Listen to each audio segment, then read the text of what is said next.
Hello, and it's time for another Instagram live. I don't really know what we're doing particularly, but we're going to talk about Radiohead. Hope you like Radiohead. If not, you are definitely in the wrong place. There again, when we tried to talk about Nirvana last time, we ended up talking about all sorts of other stuff anyway, so who knows, maybe it'll be interesting no matter what happens. Sorry, I just had a wash, so I'm like a little bit wet, so yeah, excuse that. I'll dry up during the time, I guess, and apparently it's telling people that I'm on, so hopefully if you can hear in the background, I don't know if you can or not, I've got Amnesiac playing, and it is because good start, and it is because we are talking about Radiohead today. Anybody who knows this label a little more will know that we started in Oxford. I very much doubt that would have happened if not for the huge inspiration and example that that we got from Radiohead. So it looks like Pat's around. I don't know if anybody else is going to join, and maybe if they want to have a little chat about Radiohead at all. But me and Pat will probably get it going, and then look in the comments and try and keep an eye on that. So whenever you're ready, give us a shout. But anyway, I'll lead in with saying when I first got to Oxford, one of the first things I bought from, I'm pretty sure it was our price at the time in Oxford, on Cornmarket Street, was the Pop Is Dead cassette single, and I knew it was a local band. I didn't really know anything apart from that, and loved that, and that EP had like 4 tracks on it which were amazing, including Creep, live at Leeds Town and Country Club, I think, and that led on to this huge thing, and then the Oxford music scene getting involved in all of that, and also with Radiohead looming over it, so they're a hugely important band in our, and we'll have a chat with Pat, as it were.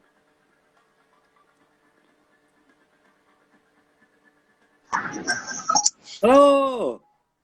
Howdy. How you doing? Yeah, good, thanks, man. Yourself? Yeah, all good. I've been working really hard, so I'm ill-prepared really for this at all. But I guess it's just a chat about Radiohead, so it shouldn't be too hard, right? We're just going to natter, right? I think so. Yeah. I mean, we'll try and have a look in the comments, and if anybody actually talks to us, then we'll try our best to kind of like involve them in some way, so that it's not too what's the name. Also, I'm just still dripping wet from trying to be clean and presentable for this. So yeah, I've got a gunmetal tie because of like gunpowder. That was the closest I could get to a 5th of November theme. Hi Leon, and hi Grace. Sorry. Hi everybody else who's joining. We're gonna have a little chat about Radiohead. Celebrating the anniversary, eh? Yeah, because it's the Kid Amnesia. Well, I don't know which it's the anniversary of. Is it because it's the release of this Kid Amnesiac thing, isn't it? So those were surely not both released the same day, the same year, on different years, right? Exactly. It's a little bit after it all, I think, just after the 20-year anniversary. Also. Right, yeah. But do you remember? Okay, so let's try and start a little bit at the beginning. So, what do you remember your first? When did you first hear Radiohead? I'm ripping that question off. Grace will get that. Well, I was 11, I guess, when the Bends came out.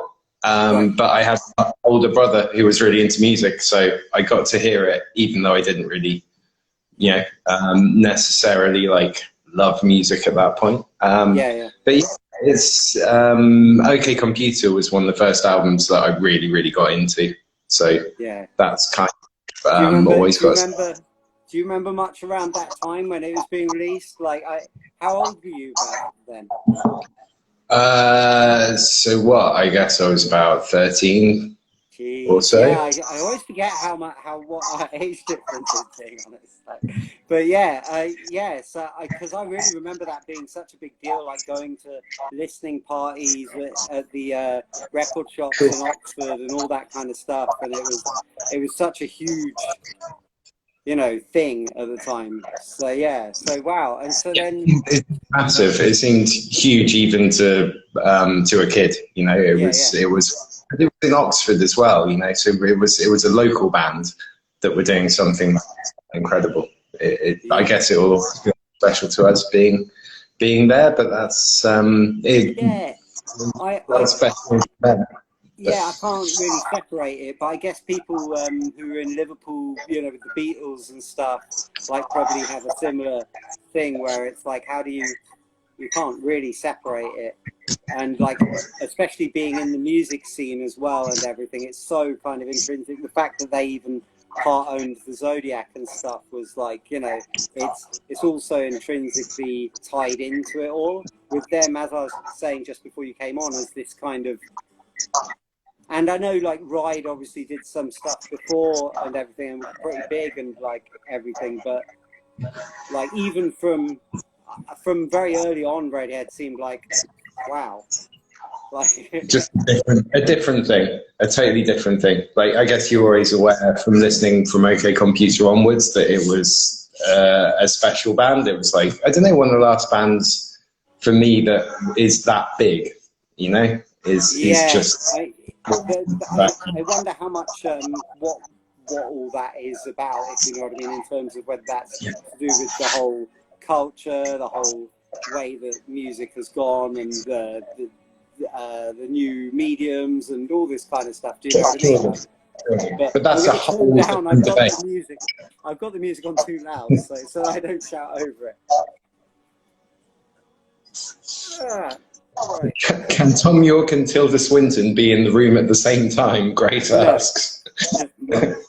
No, it's an impossibility. That's why that Suspiria project went so well. It was just multitasking, working on it continuously all the time. Synchronicity. Yeah. But yeah, so then I was going to say, so then I guess, okay, so then literally after OK Computer, you're playing in bands by this time? Yeah. So I guess when OK Computer came out, I was in my family band, blues bands, just, starting to, playing along to things like OK Computer just to learn what different people are doing and just trying to play along anyway, achieving relative levels of success when you're that age, but various different numbers, yeah.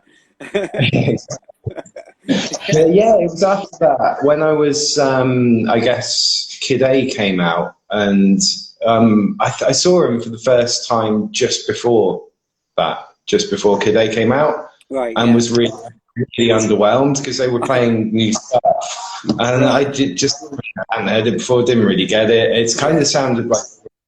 It was in the Big Top tour in Cardiff. I kind of remember they were playing How to Disappear Completely, and it just sounded like they were all playing different songs. And I was like, well, but what is this? I don't... So I kind of, that was a bit disappointing. And then when the actual album came, it was like, oh, all right, okay, that's what it is. This is... I was just listening to the final disc, the new disc on the CD, and I somehow have managed to mess up my phone so that everything rolls into everything instead of like any gaps between it. So it was like this weird DJ mix of like rare Radiohead that you've never heard. But it's got like bits. It's very strange because it's alternative versions of things and like a forward spinning plates and a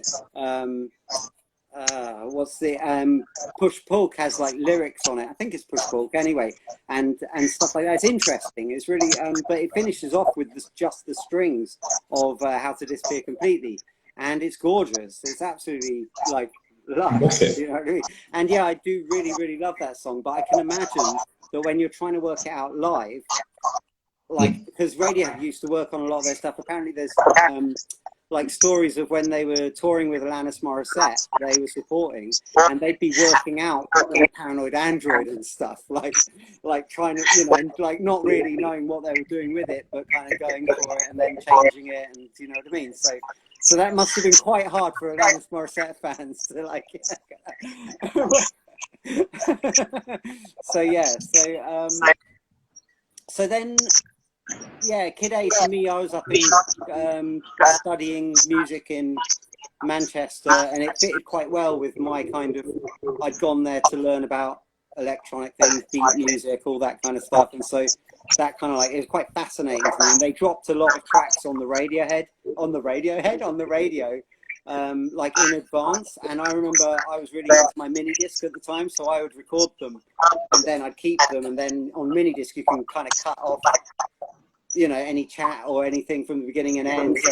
So I had like 5 of those tracks, like quite nice, like to listen to and walk about with. So I got used to that like really, really quick. And yeah, so I liked that.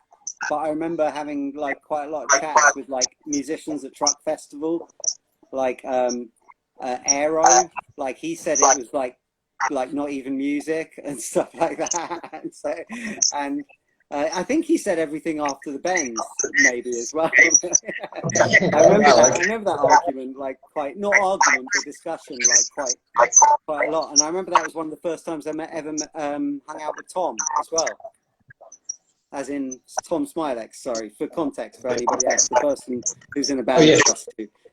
Yeah. We're not. Sorry.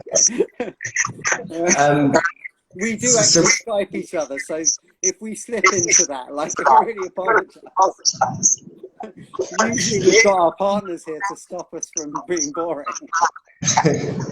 So were you still in Manchester when Amnesia came out shortly afterwards then? Because it was around then you moved back, wasn't it? No, because I was back in Oxford, and like that was really big. Like it was a really big deal. I remember my Uncle Adrian had got me a subscription to Wire, and that was, I remember it being a big deal in Wire, and like one reviewer trying to prove that it wasn't that experimental because he'd heard lots of more experimental stuff and stuff like that. And I remember it being quite a big deal.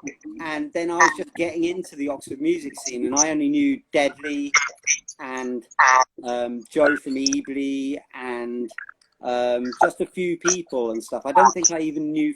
I'd met Phil maybe by the time we went to the gig, but I wouldn't say we were, I don't know how much we were hanging out even by then. It always really early days, all that time. I remember working at the, on the costume jewelry concession and orders in the, in the Westgate. In the West, is it called the Westgate? Yeah, that is the Westgate, isn't it? Yeah, and yeah, and working on like various concessions. And I remember doing an interview with the Oxford Mail about like locals who were complaining about the South Park gig and how they didn't want it. And I was like, no, it's going to be amazing. It's a really great thing for the city and all this. And I was quoted in there. And I remember people, then I worked at the phone room where there was Ben Ulf from, who later was in Ebly and X1. And I remember him saying, how did you get in the Oxford Mail? And I was like, the woman who works on the concession counter across from me, her husband writes for the Oxford Mail. So that's Tim Hughes. Shout out Tim Hughes. But yeah, so yeah. So back to you. Around an Amnesia. Back to Amnesia. Yeah. I was lucky enough to see him later with Jules Holland's special as well. Family cousin did the set design for it and knew we were big Radiohead fans. So, and that was when it really just totally made sense. Seeing them do it live after hearing the records was like, okay, this is a new thing. This is just blowing the whole audience away. It was lucky to see it in a small room like that.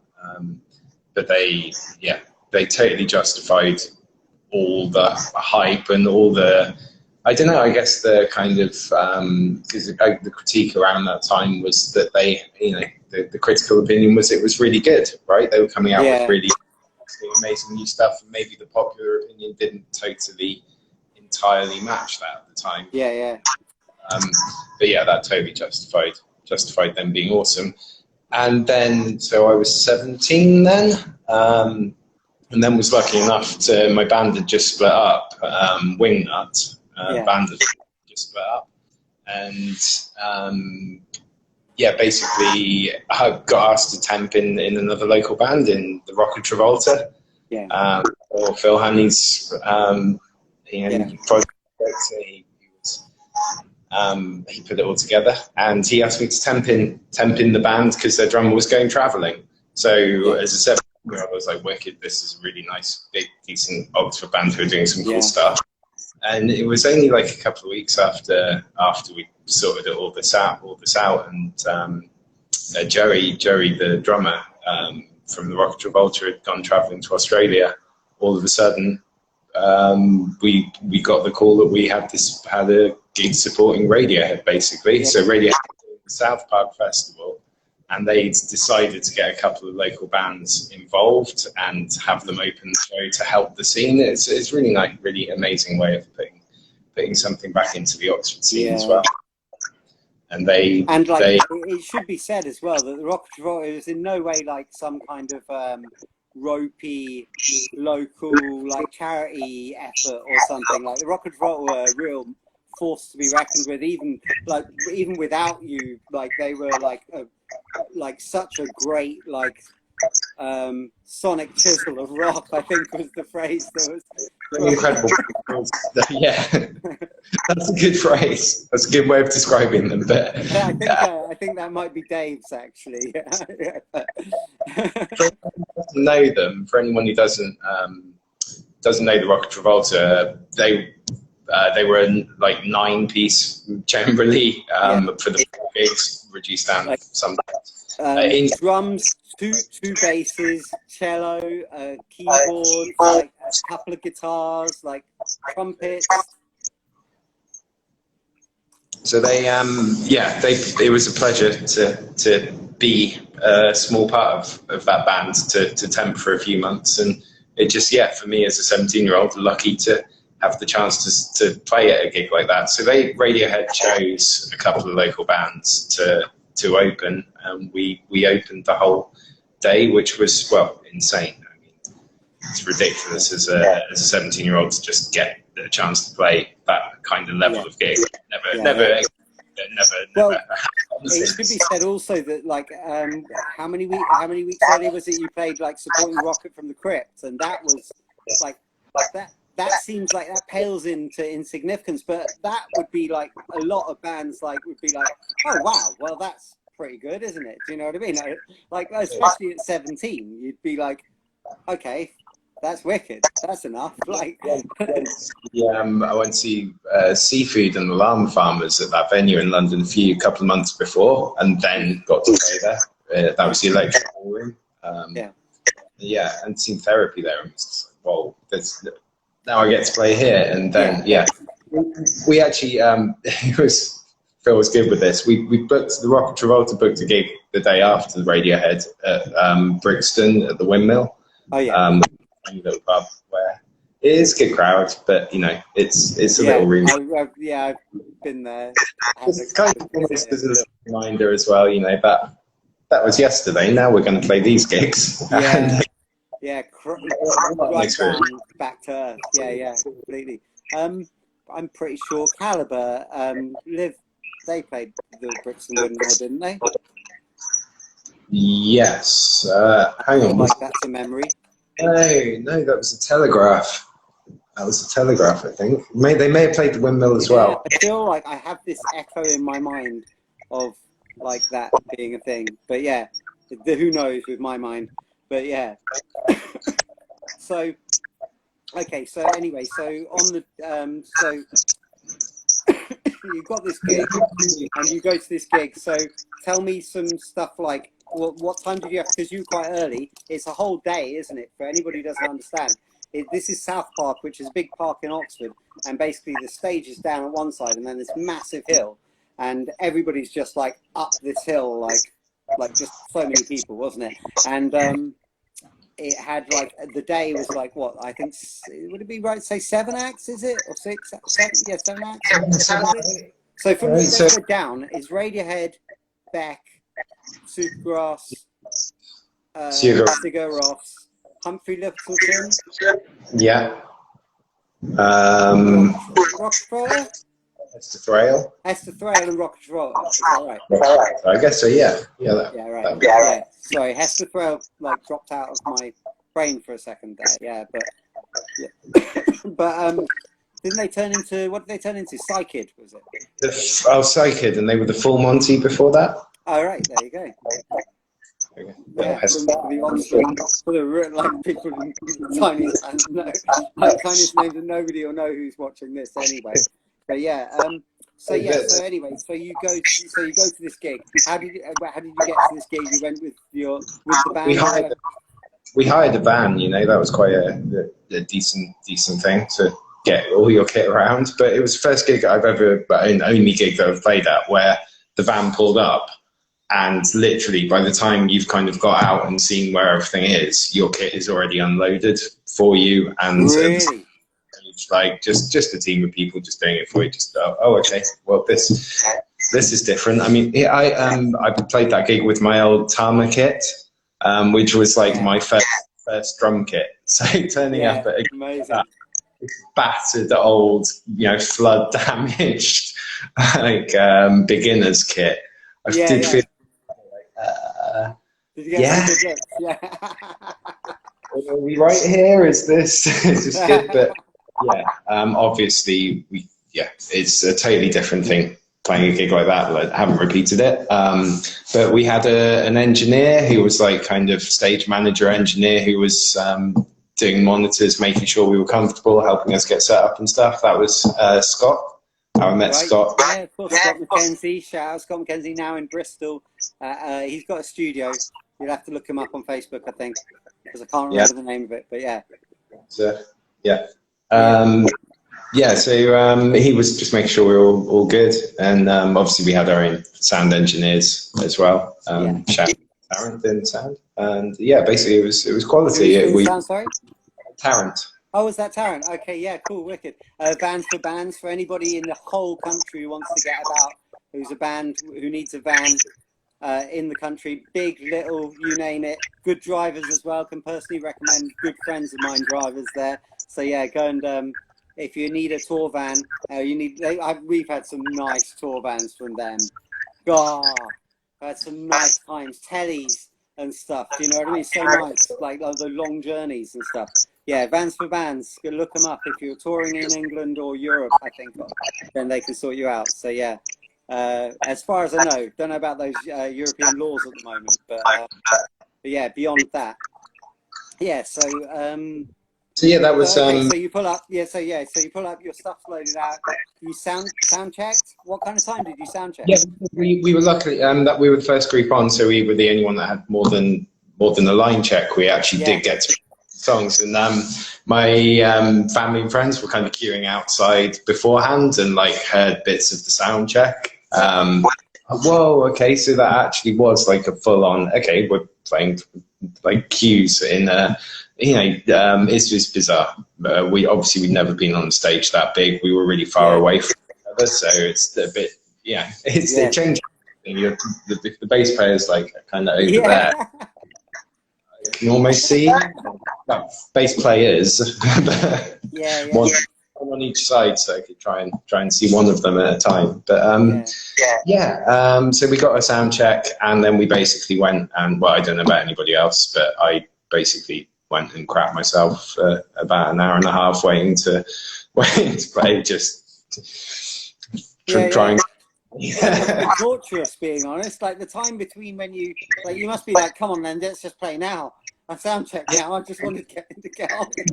Thankfully, there wasn't that long in between, but then obviously you're hanging around and looking out, and then they start opening the gates, and loads of people start coming towards the stage. And you're like, right. But it was. What was capacity by the time you guys played? Do you know? Phil had.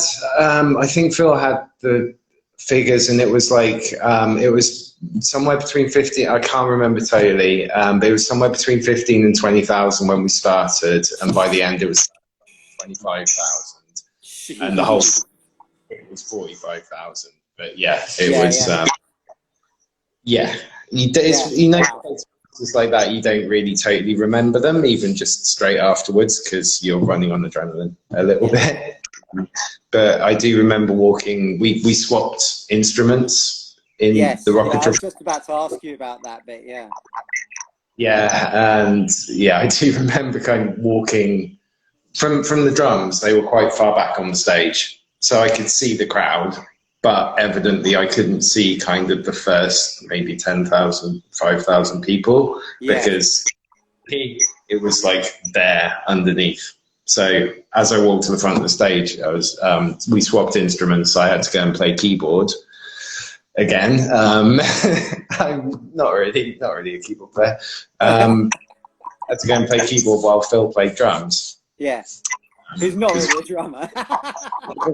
Phil could do anything, so and he just did. So it was good. It forced me to, so I walked to the front to play the keyboards and kind of saw the crowd properly for the first time, and again, bricked it. Absolutely. Yeah, one of those your face went kind of, all the colour just kind of went out. Okay. Like,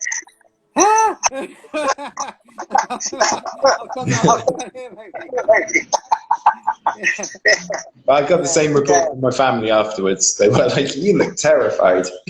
Yeah. It's more just like a, okay.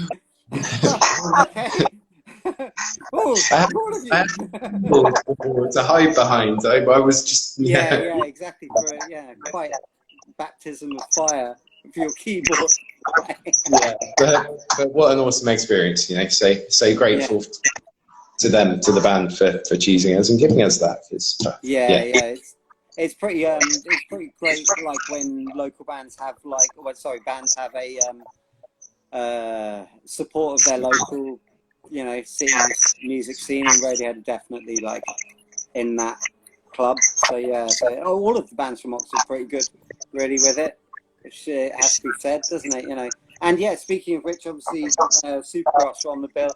Do you have any what's name? Like, do you have any backstage? Have you got anything more about the gig before you like? The gig. The only, I guess, best things about the gig were like the only other really things I remembered was like looking around to the side of the stage and seeing a couple of members of Radiohead there and going, oh no, they're watching now. And again. There's a common theme to this, isn't there? Basically, me shitting myself throughout the whole thing. But it was also hugely enjoyable and very loud, and we had awesome monitoring systems there. You could actually hear everything. It was a really quite an amazing pro experience. Yeah. But in terms of backstage shenanigans, is Deadly around? I don't think so. I think he's ill, and I think he can't make it. We might catch up with him another time when Radiohead release a record. I'm sure they will. Because you seem to have way more. We had a brief chat the other day, and you seem to have way more stories than I really remember. I'm not sure whether I was totally paid to them all. But no, I mean, it's just.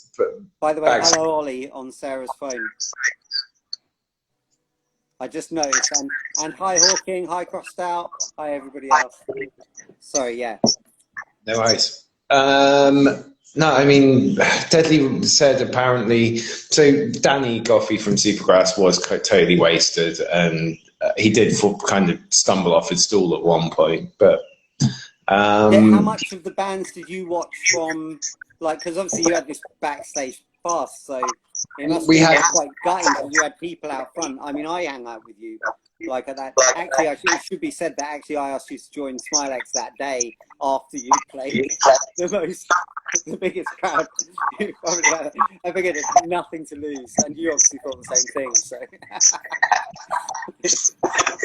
a good day. It was. But it was an amazing day. Like, we were all hanging out. From my perspective, I was just watching it, and I had friends who were playing in the first band on, and I was a massive fan of Supergrass from certainly Ovaisha Coco. Like, the impact of that album was like huge in my kind of time of being a kid and those years in bands and stuff, and and I love Beck, and his Nobody's Fault is one of my favorite Beck songs. So hearing him do that acoustic, which is something you don't really hear usually in his normal set and stuff. So yeah, there's a lot of there's tons about it, and I hung out with tons of cool Oxford music friends, and I'm making new Oxford music friends. And I think I introduced you to Jen that day, wasn't it? Yes, absolutely, because you just met Jen and through advert for a bass player for Smilex, right? Yeah. But yeah, there was, I forgot, you just reminded me that Beck played acoustically. That was really cool. That was a really, really different set to see. I remember thinking at the time, it's a bit of a, after Supergrass, it's a bit of a too mellow a vibe, but it just mellowed out the whole crowd ready for Radiohead. Yeah.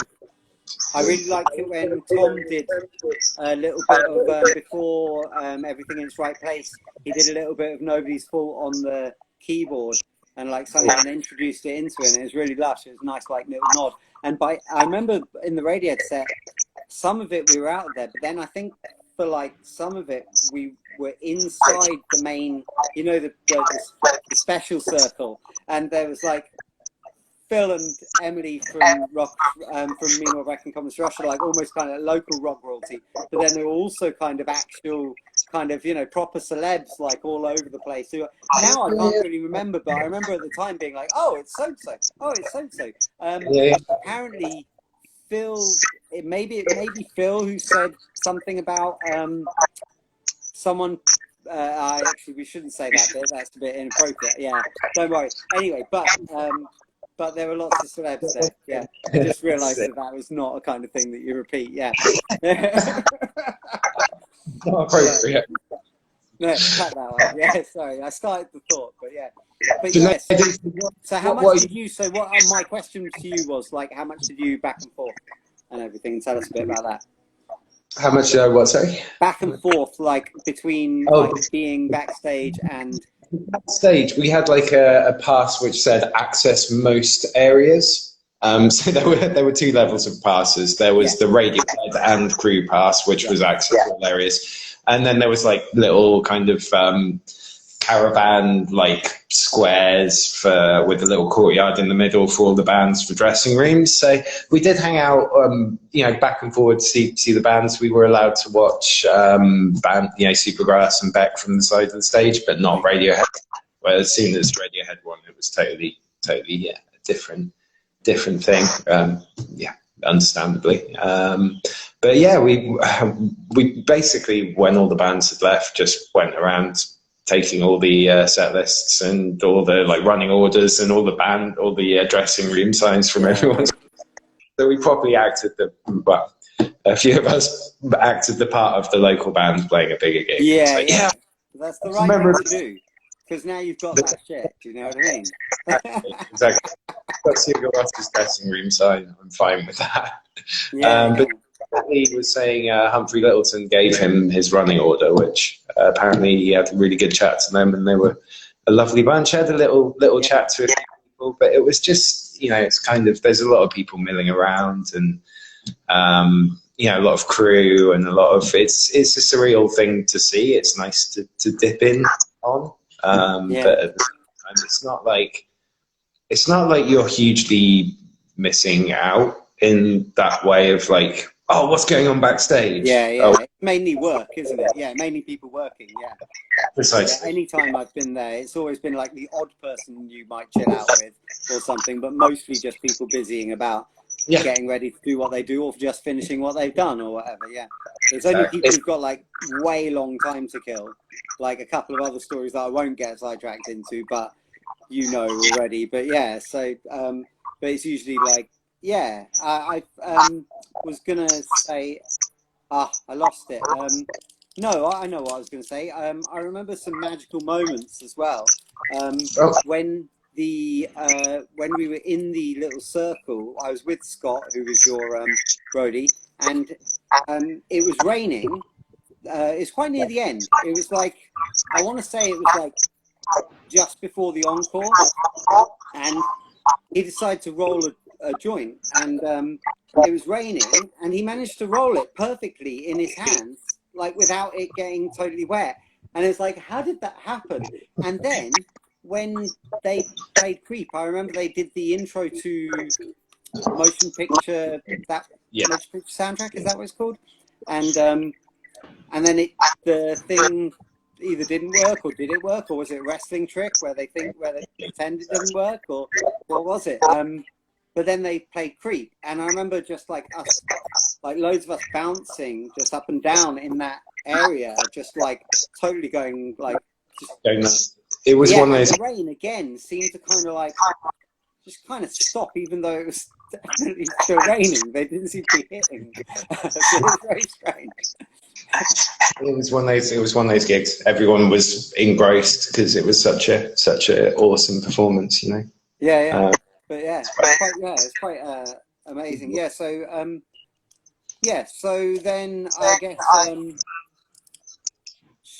I'm afraid I haven't got any juicier gossip stories. I was relying on come up with the exaggerations and the tall stories for us to I don't think I can repeat like the one that he did drop. So but there's pretty much to him to do. Do you know what I mean? He can drop himself into that. But yeah, have you met? Did you meet any of the band, the Radiohead backstage? Yeah, Phil Selway was awesome. He came and told me my drums were very exciting, which obviously as a 17-year-old, you're just like, oh my, that's made my year. Yeah. Well, they always have been though, Pat. They're always very exciting. Very exciting. They're nice to have like under you. Like I've always felt like, you know, it's like a shot of adrenaline or something. So yeah, cool. It's a good description. He had me nailed, Ben. That's what your drums are. Yeah, they were. Thank you. But who else do we? Had a quick chat to Ed O'Brien, but he just told us that we were lucky that we'd already played because we could go and get stoned now. So that was. Wow. Does that mean that he couldn't? He was like dying to, but couldn't. That's what I took from it, but I wasn't sure whether he just probably thought, yeah, maybe you already are. I don't know. But yeah, it was had a little chat and little natter to Johnny Greenwood, but didn't meet Tom York throughout the day. He was very much building himself up to the gig and stuff. You know? Yeah. And yeah, it was just fucking great day. Awesome. Did you go out like, because obviously that was, what did you do after? There was like an after show party at the Zodiac, which I went to for a little bit, but it was kind of, it's one of those things where once you've had a big day like that and it's like it's already midnight when you're getting there, and it's not actually like I'm sure there are different after show parties in different places with different people going and stuff, and I'm sure everyone was around.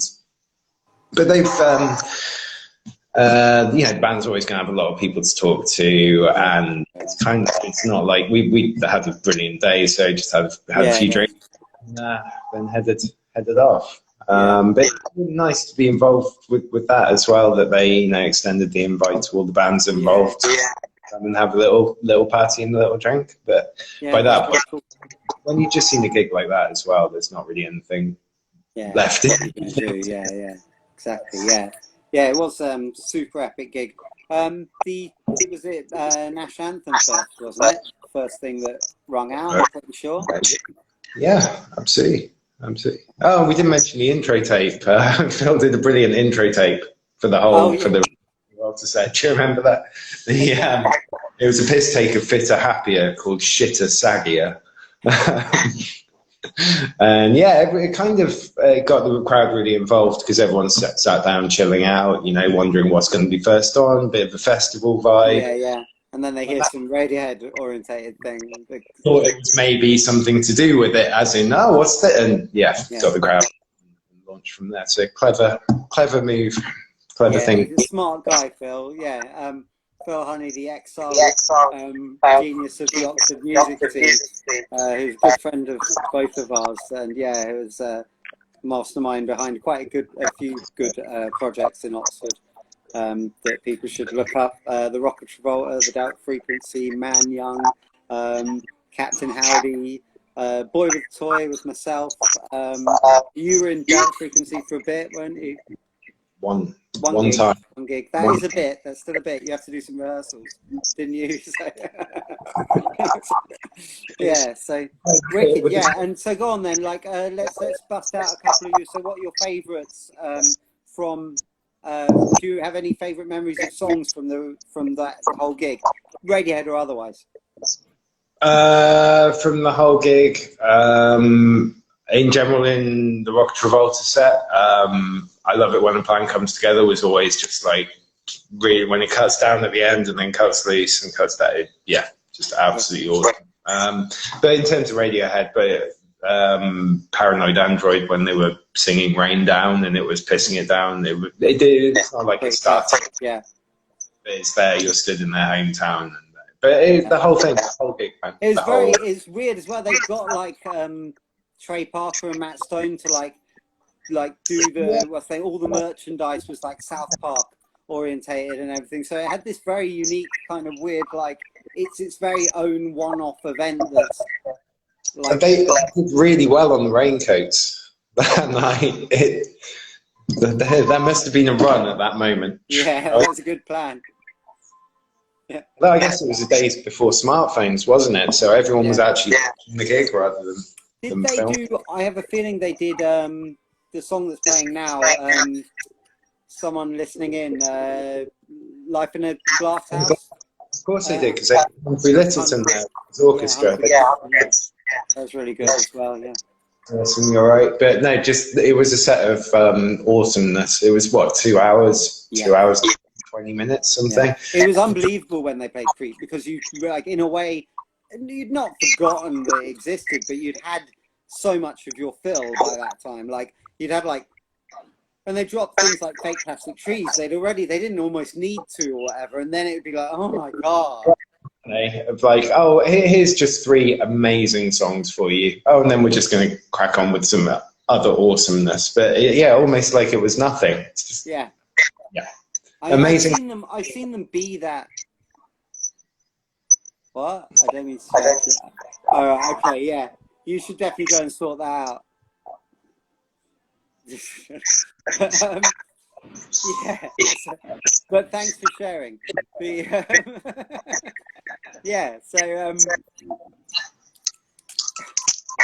Romy. But yeah, so I also remember I remember Supergrass when they came out and said this is a local gig for local people, which is quite funny. And I remember Lenny being, as usual, awesome when they played it. Totally, man. Totally, and that was awesome gig. But Radiohead wise, I was trying to think of favourite albums yesterday. You must have clear ones, surely.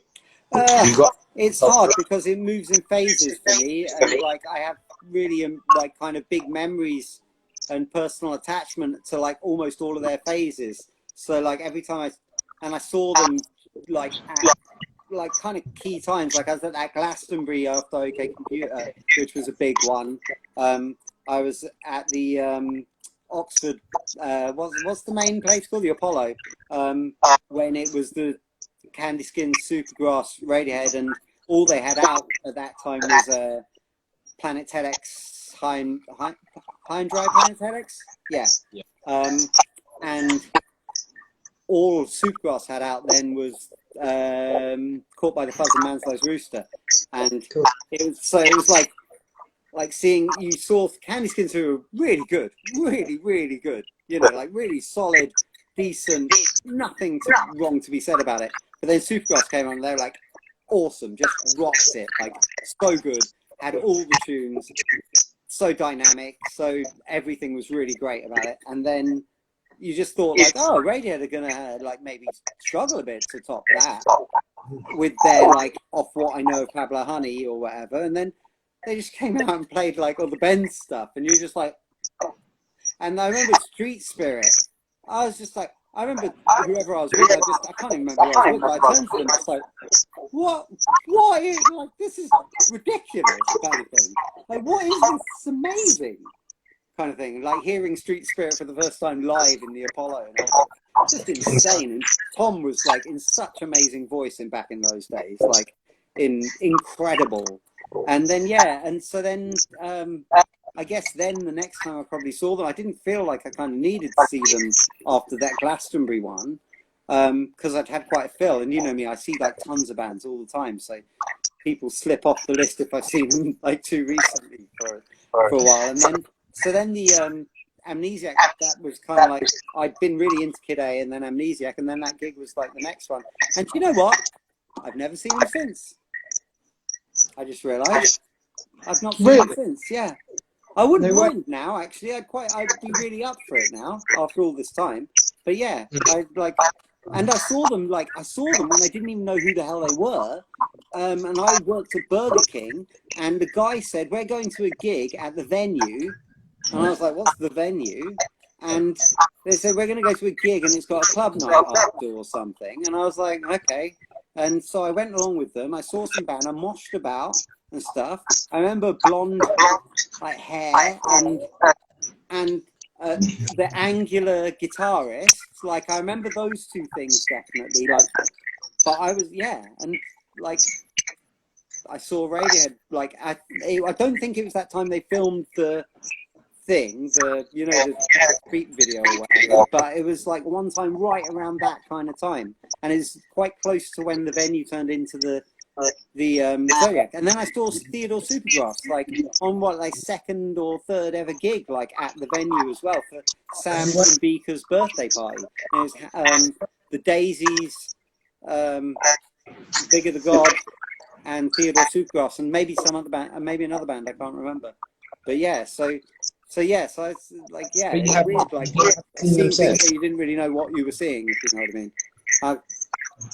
And that was when I smoked weed with Supergrass backstage, and they were passing it around, and I smoked, and I coughed, and then passed it on, and it seemed quite heavy at the time, being honest. I had smoked a bit, but it seemed like quite rough, and someone laughed, a few people laughed or whatever, and I felt pretty embarrassed. I was like pretty young. I think I was too young to even be there, being honest.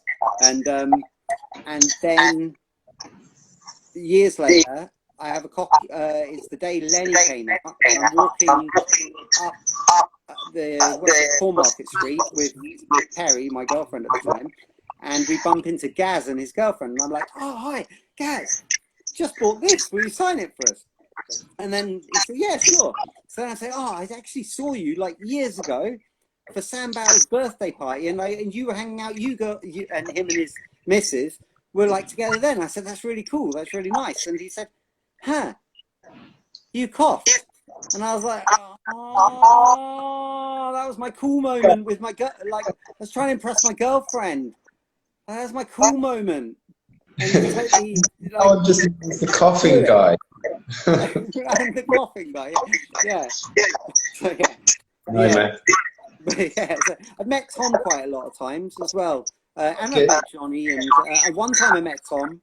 I was on my way to play at the Phoenix Picture House, and I had rubber trousers on, and that was around about when Pyramid Song had just come out. And I remember stopping him in the street. One time when I met him, I remember stopping in the street, and My Iron Lung had just come out, and I remember telling him in my innocent, like, teenage way, "Oh, I love it. It's a bit like Creep, and then it's a bit like Heart-Shaped Box by Nirvana," which he must have been a bit gutted about that review, being honest. Which was like his most recent hit and the biggest song by Nirvana currently in the charts at the time or whatever. So yeah, but that was the reason I liked it anyway. But and one time when I asked him, which was before that, and he still had the big yellow spiky hair, I asked him for an autograph for Grant, my brother, because I didn't want to ask him for me, and I wanted to be a bit cool and say I was in a band and stuff, which I was only just in a band. And he made this really cool, you know, like the really old Radiohead stuff, there's the R with the circle and stuff on all the artwork, and he drew that, and like I think it said G, and then the R was like that, and then ANT of Grant. and he said thanks for liking us, to Tom and that, and it was really nice. I think he's lost that, but yeah. And another time I met him, it was in the Point, the legendary Point venue in Oxford, and it was just after they'd done the he'd given the award for something or the other, charity award at the Brits, and for the War Child album with Brian Eno, and that was the same Brits where Jarvis Cocker got on stage during Michael Jackson's set. So I was actually chatting with Tom about that, and it was really interesting because he was really chatty then, because it wasn't all about him. It was like, oh, it's just really, he said it's really bizarre because we didn't quite know what was going on until it was almost over, and we kind of spotted Jarvis like just almost being chased off kind of thing, but it all happened so quickly. It looks like a lot on telly because you've got like multiple angles and stuff, but at the time, by the time you knew anything was going on, it had almost finished and stuff. Yeah, sure. But yeah, and he was just like totally talking like really, really casually like that, and that's definitely the most casual I've seen him chat. And I've chatted with him a couple of other times, and he's always been really nice. Invited him to a birthday party once. Why not? They weren't that big at that time. It's still within the vague realms of possibility. Cool. So, Dave, we haven't done the top 5 albums. Shit, Got to be. Okay, I'm gonna go Paranoid Android. OK Computer, because. Okay, agreed. That's easy. Because cool. it made me cry once, so that's the power of the album. Right at the end. Hi Nearfar. Great remix of Geisha, by the way. Awesome. That's out today on Bandcamp. Go and check it out, people. The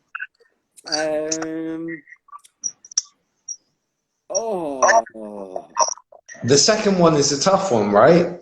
The numbers 2, 3, 4, they're the tough ones. After that, it gets easy again. Yeah, Nearfar says only once, don't lie. No, it was actually just the once. I'd gone and seen a guy who I got some smoking off of, and I went out to smoke with him. It was particularly powerful, and I walked all the way from like his house right down this massive long hill, all the way through town, down to my bus stop to get the bus, and I listened to the whole album in that time, and it was The Tourist just as I got to the bus stop, and I started blubbing, and it was just so powerful. It really overwhelmed me, and yeah, men, boys don't cry, they do though, yeah. So yeah, and I also lost my bag because I was obviously too tame, so I left it on the bus. But I'm gonna go Ben's. Because I didn't like it as much as I should have when it was out. Okay. And I still believe in the power of that guitar rock and those huge songs, and just still sounds amazing every time you hear it. Like exactly. It was literally the debate I was having with myself earlier. Which is better, Kid A or Amnesiac? Kid A or Amnesiac? No, actually the Benz is better than both of them, isn't it? Yeah, and it is. And it's got some moments where it's like, oh, is this like the greatest ever? No, maybe not, but it all fits on the album. Like Nice Dream or something is more like, it's like just something that goes on the album quite nice. A bit like Sweet Sweet on Siamese Dream or something. Yeah, which is better than the filler track on Kid A, which is Kid A. So. I mean, yeah, like they've got like multiple like things that you could accuse of being filler, not killer. Yeah, and again, Amnesiac. So okay, so we're gonna go for what are we gonna put as better than the other? Third or fourth. This is a tough one, isn't it? Okay, I want them, but that's too many Morning Bells. I kept literally. It came down for me. I was trying to do. I was trying to go for Amnesiac. I kept trying to choose Amnesiac as better than Kid A, and I kept just going, oh no, but is it? And it came down to Morning Bell as a tiebreaker. So Morning Bell's on both. So which is better? So Kid A. Yeah, it's the Kid A one. Yeah, it is the Kid A one. Yeah. The other one's a bit too glom, glom, glom, glom. Yeah. It hasn't got drums in it, so. Yeah, Technically disqualified for not having drums. Not having drums, yeah. Yeah, and also Thingy has, Amnesiac has the one that's just a guitar for a second, isn't it? Oh, yeah. Which is, Hunting Bears. Hunting Bears, which I like, but it wouldn't make it into, like, if you're going to make a list of your 50 favorite Radiohead tracks. Yeah, that's true. So yeah. Have you? Okay. So what do you put after that then? After that, yeah. Hail to the Thief. Is that debatable? I'm within Rainbows. I quite like In Rainbows for that. I really like In Rainbows, and I think it's got less. Like, Thingy's a bit long. Hail to the Thief's it's like a lot of tracks, and you got the wonky ones and the mixomatosis and everything. You got like the best bits are probably better, maybe better than In Rainbows, but I think overall In Rainbows is a better record, and the finest points of In Rainbows are amazing, like House of Cards. That's absolutely gorgeous. Maybe one of their best songs. So Nude is pretty. But I guess that's one I'm totally willing to concede on the basis that I haven't actually got a physical copy of In Rainbows. I've only got it downloaded, and I listen to most music on physical copies, so it's kind of like, I wonder whether that's just biased for me through lack of familiarity. I actually bought mine on whatever indie label they released it on in America. I bought mine in the New York airport on holiday. Like, I was like, wicked, In Rainbows, I'll get that. And it's got this label that I don't even, it's probably something really famous now, but at the time I didn't know what it was, but yeah, and yeah, I mean, I definitely had that on download, but also I had a pirate bootleg copy of Hail to the Thief before, and I actually got quite used to some of those mixes. So then when I heard, they might have been wrong, or they might have been too experimental, or they might have been something, but when I then heard the album, some of it wasn't quite as out there as I thought it was going to be. But I do love, like, Punch Out at a Wedding. I do love Sit Down, Stand Up, 2 + 2 = 5. You know, there's some amazing stuff. They're there. Even the last one, man, Wolf at the Door. Like, for last Radiohead track albums always have brilliant first tracks. Yeah. And the last track can just epic. Yeah. It's like, I don't know. It's epic in a way, but it somehow sometimes stands out as one that's just like, oh, okay, and then there's that.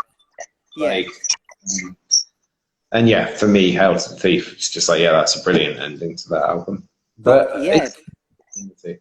Yeah. Okay. Yeah. Fair enough. Yeah. I know. I think Phil probably agrees with that. He really likes that song as well. I think I maybe like OD'd a little on Radiohead at that point, a little bit. It's possible. I remember there being a point with the Pumpkins where I was just like, you know what? I've heard a lot of Pumpkins at the moment. I don't know how much I need new Pumpkins right now. I'm eating a lot of pumpkins at the moment. I'm not sure how much more pumpkin I need to eat. But anyway, back to Radiohead. What's after In Rainbows, Hail to the Thief? What's after that? The other one. We're getting to drags now, aren't we? Yeah, I mean, like, I don't really care. Oh no, sorry, Pablo Honey. In fact, I put that, actually change my thing. I'm putting Pablo Honey before both Thief and thing. Yeah, I don't know what I was thinking. I maybe thought I'd already said it. No, yeah, like absolutely Pablo Honey, absolutely Pablo Honey. I don't know why I didn't say it before. So yeah, to go back, I'm going OK Computer, The Bends, Kid A, Amnesia, In Rainbow, Pablo Honey in there. Cool.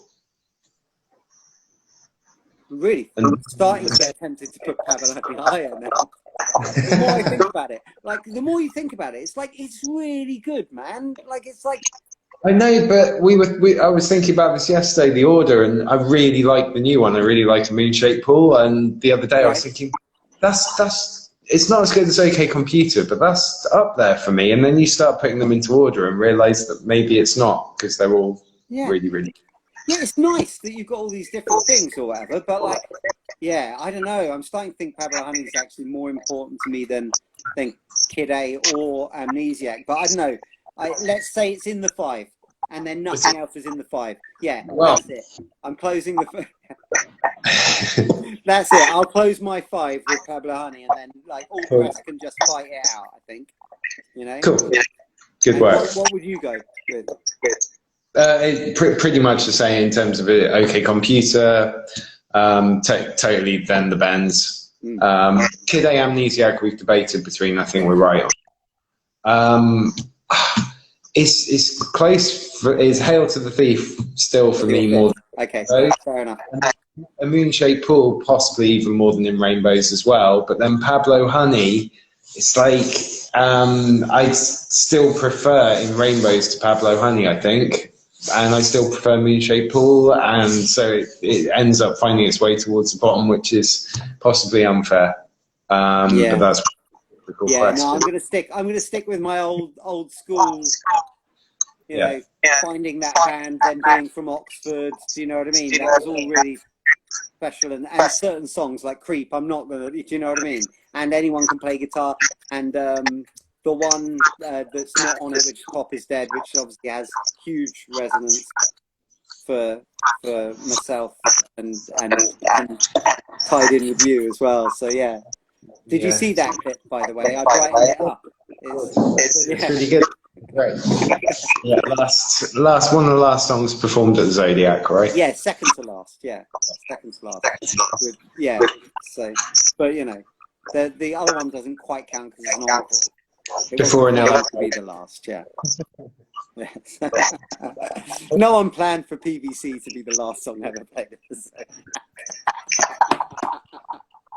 Wicked. Okay, awesome. I think we're up to an hour more or less, aren't we? So that was some entertainment about Radiohead. And thanks, Pat. Thanks for joining us from the Firm Beat. But everybody do check out Live Loose Official because she's awesome, and Pat does some music with her. And do check out Smilex on Smilex Band, and do check out Radiohead. They're really good. You should check them out. And they've got a new record out today, so they need the promotion. So we thought we'd do this for them to pay them back for. Yeah, Grace is just saying, and check out Radiohead.